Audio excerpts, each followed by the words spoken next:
یہ کہانی ہے ان دو سہیلیوں کی جس کا نام عظمیٰ اور عائشہ تھا۔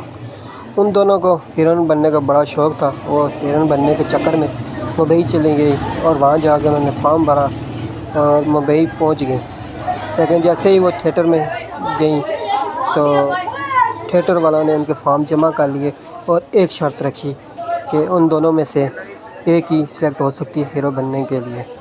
تو عظمیٰ نے عائشہ پہ اپنی دوستی قربان کر دی اور عائشہ کو موقع دیا کہ وہ ہیروئن بنی اور عظمیٰ گاؤں واپس چلی آئی خوشی خوشی۔ اور ادھر عائشہ جو ہے وہ اتنی مشہور ایکٹر بن گئی کہ وہ پچھلے پرانے سارے رشتے بھول گئی، حتیٰ تک کہ وہ عظمیٰ کی کال بھی نہیں اٹھاتی تھی اور اس سے کوئی میسج کا جواب بھی نہیں دیتی تھی۔ اور عظمیٰ اسے ٹی وی پہ دیکھ دیکھ کے مسکراتی رہتی تھی اور پھر ایک دن اس کی یہی مسکراہٹ غصے میں بدل گئی اور بدلہ لینا چاہتی تھی۔ وہ اسی اثنا میں ایک تانترک کے پاس گئی اور اس سے جڑی بوٹی لی اور تاکہ وہ عائشہ کا کام تباہ کر سکے۔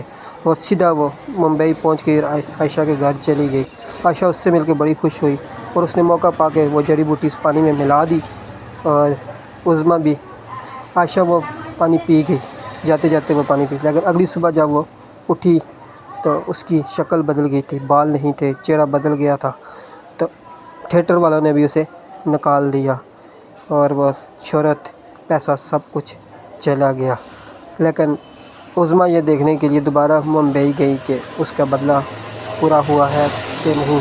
وہ جیسے ہی عائشہ کے گھر پہنچی اور اسے دیکھا تو اس کا غصہ ٹھنڈا ہو گیا کیونکہ اس کا بدلہ پورا ہو چکا تھا۔ وہ اس کو ٹھیک کرنے کے لیے تانترک کے پاس دوبارہ لے گئی اور گاؤں چلی گئی اور اسی تانترک کے پاس اسے دوبارہ لے گئی کہ اس کا چہرہ ٹھیک ہو جائے۔ لیکن تانترک نے ایک شرط رکھی، اس کا چہرہ تو اسی طرح ٹھیک ہو سکتا ہے لیکن اسی جگہ تمہارا چہرہ خراب ہوگا۔ یہ سن کر وہ اور غمگین ہو گئی۔ کیا دوستی پہ ایسا ہو سکتا ہے؟ رنجش